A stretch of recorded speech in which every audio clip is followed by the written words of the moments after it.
இந்நிகழ்ச்சியை வழங்குபவர் செனோரிட்டா fashion paradise. எங்ககிட்ட இருக்குது லேட்டஸ்ட் ட்ரெண்டி சாரீஸ், விதவிதமான readymade blouse, salwar collection, 1 gram jewellery. நீங்கள் பர்ச்சேஸ் பண்ணுறதா இருந்தால் கீழே தெரிய கான்டாக்ட் நம்பரை கால் பண்ணி பர்ச்சேஸ் பண்ணிக்கலாம். ஹோம் டெலிவரியும் உண்டு. இது மட்டும் இல்லாமல் கீழே டிஸ்கிரிப்ஷனில் அஃபிஷியல் அவங்களோட சேட் குரூப் இருக்குது. அதில் டிசைன்ஸ் அவங்கக்கிட்ட சேட் பண்ணி பார்த்து நீங்கள் பர்ச்சேஸ் பண்ணிக்கலாம். Hello friends, welcome to Haritaki channel. நான் ஹரி. இன்றைக்கி இந்த வீடியோவில் எதை பற்றி பார்க்க போகிறோம் அப்படின்னா, பேங்க் எப்படி உருவாச்சு, ஆரம்ப காலகட்டத்தில் பேங்கிங் சிஸ்டம் எப்படி இருந்துச்சு, அதை யார் இவ்வளோ பெரிய நெட்வொர்க்கை எஸ்டாப்ளிஷ் பண்ணாங்க அப்படின்ற நிறைய சுவாரஸ்யமான உண்மைகள் தான் இந்த வீடியோவில் பார்க்க போகிறோம். அதை பற்றி முழுசாக தெரிஞ்சுக்க இந்த வீடியோ ஸ்கிப் பண்ணாமல் ஃபுல்லாக பாருங்கள். வாங்க வீடியோக்குள்ளே போகலாம். ஸோ பேங்க்ன்றது பொதுவாக இன்றைக்குள்ள காலகட்டத்தில் எதுக்காக பயன்படுத்துகிறோம்? நம்ம கையில் இருக்கக்கூடிய பணத்தை ஒரு பாதுகாப்பான முறையில் சேமிச்சு வைக்கிறதுக்காக பயன்படுத்துகிறோம். அது மட்டும் இல்லாமல் இன்றைக்குள்ள டெக்னாலஜி நிறைய டிஜிட்டல் டிரான்சாக்ஷன் வந்துருச்சு. ஸோ இந்த பேங்க் எங்கேருந்து ஸ்டார்ட் ஆச்சு அப்படின்றத பற்றி பார்க்கலாம். யூரோப்பியாவில் ஜெர்மனில் தான் இந்த பேங்கிங் சிஸ்டம் ஆரம்பிச்சது. அங்கே உள்ள மக்கள் அன்றைக்குள்ள காலகட்டத்தில் எந்த மாதிரியான வணிகம் மற்றும் வர்த்தகம் பண்ணிட்டு இருந்தாங்கன்னா, பண்டமாற்ற முறைக்கு அடுத்தபடியாக கையில் இருக்கக்கூடிய பொற்காசுகள் வச்சு தான் பண்ணிட்டு இருந்தாங்க. ஒரு சில ஸ்டேஜுக்கு அப்புறம் எந்த ஒரு பொருள் வாங்குறதா இருந்தாலும் அந்த மக்கள் அந்த பொற்காசுகளை கையில் எடுத்துகிட்டு போயிட்டு வாங்குறதுன்றது ஒரு சாத்தியம் இல்லாமல் விஷயமா இருந்துச்சு. திருட்டு பயங்கள், பாதுகாப்பின்மை அந்த மாதிரி இருந்துச்சு. அதனால் அந்த மக்கள் எல்லாமே என்ன வச்சாங்கன்னா, கையில் இருக்கக்கூடிய பொற்காசுகளை பாதுகாப்பான முறையில் சேமிச்சு வைக்கணும் அப்படின்னு நினச்சாங்க. ஸோ அப்போது அங்கே இருக்கிற ஒருத்தர் ஐடியா பண்ணுறாரு. ஸோ இந்த விஷயத்தை வச்சு ஏர்ன் பண்ணுறோம், ஒரு பேங்கிங் சிஸ்டம் பண்ணலாம் அப்படின்ட்டு. அவர் யாருன்னு பார்த்தீங்கன்னா மேயர் ஆம்செல் ரோச்சில்ட் அப்படின்றவர் தான். ஸோ மக்கள்கிட்ட எல்லாத்தையுமே பேசுகிறாரு. உங்கள் பொற்காசுகள் காயின் எல்லாருமே நான் பாதுகாப்பு தரேன். உதாரணத்துக்கு நீங்கள் ஒரு 100 பொற்காசுகள் என்கிட்ட கொடுக்குறீங்க அப்படின்னா, அதை நான் சேமித்து வச்சு பாதுகாப்பான முறையில் வச்சுருந்து உங்களுக்கு நான் திருப்பி கொடுக்குறேன். அதுக்கு சன்மானமாக எனக்கு ஒரு 5 பொற்காசுகள் கொடுங்க அப்படின்னு மக்கள்கிட்ட பேசுகிறாரு. அதுக்கு ஆதாரமாக உங்களுக்கு பேப்பரில் 100 பொற்காசுகள் என்கிட்ட கொடுக்கப்பட்டிருக்கீங்க அப்படின்ற மெத்தடை உங்களுக்கு நான் எழுதி நான் பேப்பரில் கொடுக்குறேன். ஸோ இதை மாதிரி நீங்கள் வச்சுக்கிட்டு நீங்கள் பாதுகாப்பான முறையில் என்கிட்ட கொடுத்து வைக்கலாம் அப்படின்ற மாதிரி சொல்கிறாரு. மக்கள் என்ன பண்ணுறாங்க அப்படின்னா, இப்போ உதாரணத்துக்கு நான் எடுத்துக்கோங்க. இப்போ நான் தான் ரோச்சில்கிட்ட பொற்காசுகள் கொடுத்து வைக்கிறேன்னா முழு பணத்தையும் கொடுத்து வைக்க மாட்டேன். உதாரணத்துக்கு ஒரு 200 பொற்காசுகள் இருக்குது அப்படின்னா 100 பொற்காசுகள் கொடுத்து வச்சுட்டு பேலன்ஸில் 100 பொற்காசுகள் என்னுடைய அன்றாட செலவுக்கு நான் வச்சுப்பேன். ஒரு காலகட்டத்துக்கு அப்புறம் என் கையில் இருக்கக்கூடிய அந்த 100 பொற்காசுகள் என்னோட அன்றாட செலவு கழிஞ்சிடும், எல்லாமே செலவாயிடும். ஸோ அதுக்கப்புறம் நான் ரோச்சில்கிட்ட போய் திருப்பி கேட்குறேன், என்னோட பொற்காசுகள்லாம் செலவாயிடுச்சு, என்கிட்ட பணம் இல்லை, உங்ககிட்ட கொடுத்து வச்ச சேவிங்ஸ் கொண்டாட பொற்காசுகளை எனக்கு திருப்பி கொடுங்க அப்படின்னு கேட்குறேன்.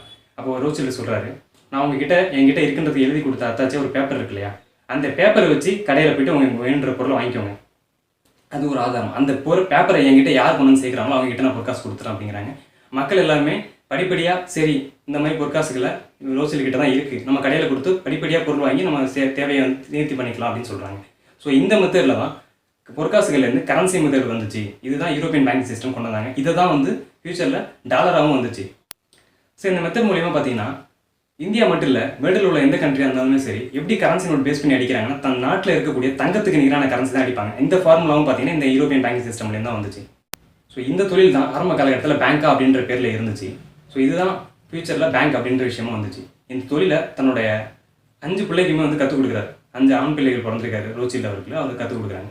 இந்த 5 தொழிலும் உங்களுக்கு நான் கற்றுக் கொடுத்துட்டேன், நீங்கள் 5 கண்ட்ரிக்கு போங்க, லண்டன், ஃப்ரான்ஸ், ஆஸ்திரேலியா, நேபாள்ஸ், ஜெர்மன், இந்த தொழிலை நல்லா பண்ணுங்க, இது மூலமா டெவலப் ஆகி பாருங்க. ஆனால் ஒரு நிபந்தனை வைக்கிறாரு, நீங்கள் 5 பேருமே எங்கே வேணாலும் போங்க, எவ்வளோ வேணாலும் சம்பாதிங்க, ஆனால் நீங்கள் கல்யாணம் பண்ணதுக்கு அப்புறம் நீங்கள் பொண்ணு கொடுத்து பொண்ணு எடுக்கிறது எல்லாமே உங்கள் 5 பேருக்குள்ள தான் இருக்கணும். ஏன் அப்படின்னா நம்ம குடும்பத்தில் சம்பாதிச்சு வச்ச சொத்து வெளில எங்கேயும் போகக்கூடாது அப்படின்ற சொல்கிறாங்க. இது மூலியமாக தான் இலுமினாட்டி வந்தாங்க அப்படின்ற ஒரு தேரி இருக்குது.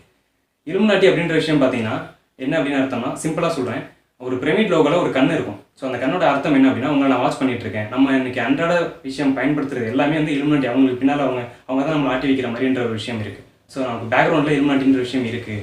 ஸோ மக்கள் மத்தியில் தெரிவிக்கிறாங்க அப்படின்ற ஒரு ஃபார்மாக இருக்குது. ஸோ நம்ம இலுமினாட்டி பற்றி பேசுவோம்னா நம்ம பேங்கிங் சிஸ்டம் பற்றி பேசுவோம். ஸோ இந்த விஷயம் ஒரு வழியாக டெவலப் ஆகிடுச்சு. அதுக்கப்புறம் இந்த ரோச்சில்ட் ஃபேமிலி என்ன பண்ணுறாங்க, அமெரிக்காவுக்கு போகிறாங்க. ஸோ அங்கேயும் போயிட்டு இருந்துட்டு இதேமாரியே பேங்கிங் சிஸ்டம் பண்ணுறாங்க. ஸோ இதே மெத்தடில் வர்த்தகம் பண்ணி மக்கள்கிட்ட இருக்கிற பொற்காசுகளுக்கு ஒரு சேஃப்டி கொடுக்குறாங்க. அப்போ கரன்சி நோட்டில் இதுமாரி பேப்பரில் எழுதி கொடுக்குறாங்க. இதுதான் டாலர்ன்ற விஷயமா வந்துச்சு. அமெரிக்காவோட கரன்சி வேல்யூ டாலர். இந்த மெத்தடை பயன்படுத்தி தான் அமெரிக்காவுக்கு குடிபெயர்ந்து இந்த ரோச்சில்ட் ஃபேமிலி அவர்கள் அமெரிக்காவுக்கு டாலர் அடிச்சு கொடுத்துட்ருக்காங்க.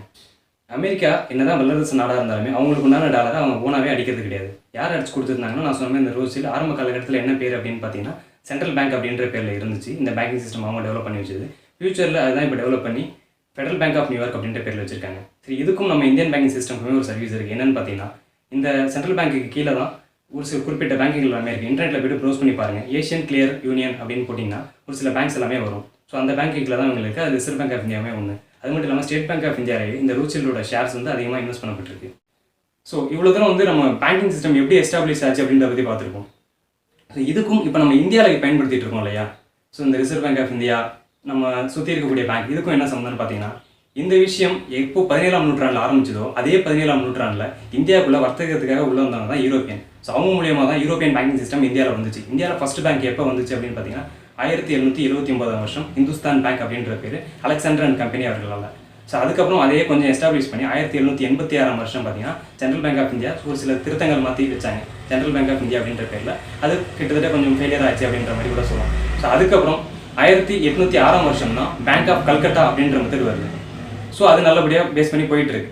ஸோ இதை வந்து நம்ம இன்னும் கொஞ்சம் எஸ்டாப்ளிஷ் பண்ணணும்னு சொல்லிட்டு 3 பேங்க் ஆரம்பிக்கிறாங்க. அந்த 3 பேங்க் என்னன்னு பார்த்தீங்கன்னா 1806 வருஷம் பேங்க் ஆஃப் கல்கட்டா, அதுக்கப்புறம் 1840 வருஷம் பேங்க் ஆஃப் பாம்பே, 1843 வருஷம் பேங்க் ஆஃப் மெட்ராஸ். இந்த 3 பேங்கிங் சிஸ்டம் தான் இப்போ நம்ம பயன்படுத்திட்டு இருக்க பேங்கிங் சிஸ்டம்க்கு ஒரு அடிப்படையான இருந்தக்கூடிய விஷயமா கூட சொல்லலாம். ஸோ இந்த 3 பேங்கிங் சிஸ்டம் இன்னும் கொஞ்சம் டெவலப் பண்ணணும் அப்படின்னு நினைக்கிறாங்க. இது எப்போன்னு பார்த்தீங்கன்னா 1921 வருஷம் இம்பீரியல் பேங்க் அப்படின்ற விஷயம் ஆரம்பிக்கிறாங்க. ஸோ ஒரு வழியாக இப்போ நம்ம பயன்படுத்திட்டு இருக்க பேங்கிங் சிஸ்டம் எப்படி வந்துச்சுன்னு பார்த்தீங்கன்னா இந்த இம்பீரியல் பேங்க் வரைக்கும் வந்துருச்சு. ஸோ இந்த இம்பீரியல் பேங்க்குக்கு அப்புறமா ஒரு முடிவு பண்ணுறாங்க. ஸோ இந்தியாவுக்கு எல்லாத்துக்குமே தலைமை பேங்க் ஒன்று வேணும் அப்படின்ட்டு அதுதான் reserve bank of India. So இதோட ஆக்ட் எப்போன்னு பார்த்தீங்கன்னா கிட்டத்தட்ட 1926 வருஷம் ஹில்டன் ராயல் கமிஷன் அப்படின்ற ஒருத்தர் இந்த தலைமையில் பேசுகிறாங்க. ஸோ இது விஷயமா பேசி ரிசர்வ் பேங்க் ஆஃப் இந்தியான்ற நமக்கு ஒன்று வேணும் அப்படின்னு பேசி முடிவெடுத்து 1937 வருஷம் ரிசர்வ் பேங்க் ஆஃப் இந்தியாவோட ஆக்ட் பாஸ் பண்ணுறாங்க. 1935 வருஷம் ரிசர்வ் பேங்க் ஆஃப் இந்தியா வருது. அப்போ தான் வந்து நடைமுறைக்கு வருது. எப்போன்னு எங்கன்னு பார்த்தீங்கன்னா கல்கட்டாவில் அதான் ஹெட் ஆஃபீஸாக இருக்குது. அதுக்கப்புறம் 1937 வருஷம் தான் இதே பிரான்ச் இதுதான் வந்து பாம்பேக்கு கொடுக்குறாங்க. பாம்பேயில் கொடுத்து இதுதான் தலைமையிடமாக சொல்கிறாங்க. அதுக்கப்புறம் சுதந்திரம் அடையுது. 1947 வருஷம் வரைக்கும் இந்த ரிசர்வ் பேங்க் ஆஃப் இந்தியாவில் யார் என்னென்ன கண்ட்ரிலாம் இருக்குன்னு பார்த்தீங்கன்னா இந்தியா, பர்மா, பாகிஸ்தான். சுதந்திரத்துக்கு அப்புறம் பாகிஸ்தானும் பர்மாவுமே நம்ம இதை விட்டு வெளில வந்துட்டாங்க. தனி நாடு வேணும் அப்படின்னு சொல்லிட்டு போயிட்டாங்க. ஸோ அதுக்கப்புறம் 1949 நேஷனலைஸ் ஆகுது. நான் முதலே சொன்ன மாதிரி 1921 இம்பீரியல் பேங்க் வந்துச்சு இல்லையா, இதுதான் இப்போ நம்ம பயன்படுத்திட்டு இருக்க ஸ்டேட் பேங்க் ஆஃப் இந்தியாவும் டெவலப் ஆகி ஃபியூச்சரில் 1955 வந்துச்சு. ஸோ இந்த இன்பிட்வீன் கேப்பில் என்ன நடந்துச்சு அப்படின்றத நான் உங்களுக்கு சொல்லியிருந்தேன் ரிசர்வ் பேங்க் ஆஃப் இந்தியா எப்படி வந்துச்சு அப்படின்றத பற்றி. ஸோ இந்த பேங்கிங் சிஸ்டம் இது மூலியமாக தான் வந்து இந்தியாவுக்குள்ள ஃபார்ம் ஆச்சு. இதே யூரோப்பியன் பேங்கிங் சிஸ்டம் தான் இந்தியாவில் ஃபாலோ பண்ணி இப்போ ரிசர்வ் பேங்க் ஆஃப் இந்தியா வரைக்கும் வந்திருக்கு. ஸோ இந்த ரிசர்வ் பேங்க் ஆஃப் இந்தியா என்ன, ஸோ இவங்க என்னெல்லாம் பண்ணிட்டு இருக்காங்க அப்படின்றத பற்றி பார்க்கலாம். இந்த ரிசர்வ் பேங்க் ஆஃப் இந்தியா தான் டோட்டல் இப்போ நம்ம இருக்கக்கூடிய நம்ம சுற்றி இருக்கக்கூடிய பேங்க்குக்கு எல்லாமே கண்ட்ரோல். ஸோ இவங்களுடைய வேலை என்ன அப்படின்னா தன் நாட்டோட பொருளாதாரம் கரன்சி நோட்டு வேலை மக்களிடையே வந்து கரன்சி பொருளாதாரம் குறையிறப்போ கரன்சி அடித்து மக்கள்கிட்ட புழக்கத்தில் விடணும். இது ஒன்று. அது இல்லாமல் மக்கள்கிட்ட இருக்கக்கூடிய சொத்து மதிப்பையும் பேங்க்கில் இருக்கக்கூடிய பணத்தையும் பாதுகாக்கிற பொறுப்பு ரிசர்வ் பேங்க் ஆஃப் இந்தியாவுக்கு தான் இருக்குது. ஸோ இந்த ரிசர்வ் பேங்க் ஆஃப் இந்தியா எப்படி செயல்படுது உதாரணத்துக்கு சொல்கிறேன். ரிசர்வ் பேங்க் ஆஃப் இந்தியாவுக்கு கீழே ரெப்போ அப்படின்னு ஒரு டிபார்ட்மெண்ட் இருக்குது. ரெப்போக்கு கீழே கவர்னர் இருப்பார். கவர்னர் கீழே ஒரு 6 மெம்பர் இருப்பாங்க. ஸோ இவங்க எல்லாருக்குமே என்ன வேலை அப்படின்னா ரிசர்வ் பேங்க் ஆஃப் இந்தியாவில் இருக்கக்கூடிய ஃபண்டை தன்னை சுற்றி இருக்கக்கூடிய சிறு பேங்க்கு, அதாவது ஸ்டேட் பேங்க், சென்ட்ரல் பேங்க்கில் இருக்காங்களே அந்த மாதிரி நம்மளை சுற்றி அருகாமல் இருக்கிற என்னென்ன பேங்க் இருக்கோ அந்த பேங்க் எல்லாருமே ஃபண்டு அந்த ரிசர்வ் பேங்க் ஆஃப் இந்தியாவில் தான் வருது. ஸோ இவங்க தான் நிர்ணயம் பண்ணுறாங்க இந்த பேங்க்குக்கு இவ்வளோ அமௌண்ட் கொடுக்கலாம், அதுக்கு இவ்வளோ இன்ட்ரெஸ்ட்னு சொல்லி ஃபிக்ஸ் பண்ணுறாங்க. ஸோ அவங்க கிட்டேருந்து வாங்கி தான் இப்போ நம்மளை சுற்றி இருக்கக்கூடிய பேங்க் நமக்கு கொடுக்குறாங்க. உதாரணத்துக்கு சிம்பிளாக ஒரு ஃபார்முலா சொல்கிறேன். ஒரு 1 லட்ச ரூபாய் இருக்குன்னு வச்சுக்கோங்களேன், அது ரிசர்வ் பேங்க் ஆஃப் இந்தியாவிலேருந்து வருது. ஸோ அவங்க வச்சிருக்கக்கூடிய ஃபண்ட்லேருந்து நம்ம பயன்படுத்திட்டு இருக்க நார்மலாக இது ஒரு ப்ரைவேட் பேங்க் வருது. அவங்க ஒரு ரிசர்வ் பேங்க் இந்தியாவில் ஒரு இன்ட்ரெஸ்ட் ஃபிக்ஸ் பண்ணுறாங்க. இந்த பிரைவேட் பேங்க் நமக்கு கிட்ட வரப்போ நமக்கு ஒரு இன்ட்ரெஸ்ட் ஃபிக்ஸ் பண்ணி கொடுக்குறாங்க. ஸோ இப்படி தான் ஸ்டெப் பை ஸ்டெப்பாக ரிசர்வ் பேங்க் ஆஃப் இந்தியாவில் பேங்க் வருது, பேங்க்லேருந்து நமக்கு வருது. எல்லா விஷயமுமே நம்ம பேங்கிங் சிஸ்டம் மூலியமாக தான் நம்ம கைக்கு இந்த பணம் வருது. சரி, இந்த ரிசர்வ் பேங்க் ஆஃப் இந்தியாவுக்கு கீழே பேங்க் எல்லாமே எந்த மெத்தேடில் வருது அப்படின்ற பார்ப்போம். இந்த ரிசர்வ் பேங்க் ஆஃப்க்கு கீழே ஷெட்யூல்டு பேங்க் அப்படின்ற ஒரு மெத்தேட் இருக்குது. அந்த ஷெட்யூல்டு பேங்க்கு கீழே பார்த்தீங்கன்னா எந்த மாதிரி விதத்தில் பிரியுது அப்படின்னா கமர்ஷியல் பேங்க், கோஆபரேட்டிவ் பேங்க் அப்படின்ற பிரியுது. இந்த கமர்ஷியல் பேங்க்கு கீழே வரவங்க யாருன்னா public sector, private sector, foreign regional rural bank இவங்க எல்லாமே வராங்க.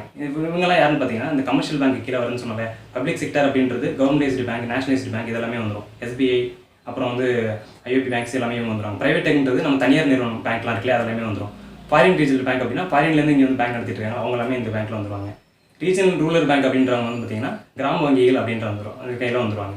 அதுக்கப்புறம் கோஆபரேட்டிவ்னு சொன்னோம் இல்லையா, ஸோ இந்த cooperative district cooperative, state cooperative இந்த மாதிரி வந்துடும். ஸோ இந்த மாதிரி தான் ரிசர்வ் பேங்க் ஆஃப் இந்தியாவிலேருந்து படிப்படியாக பேங்க் இதுவும் வருது.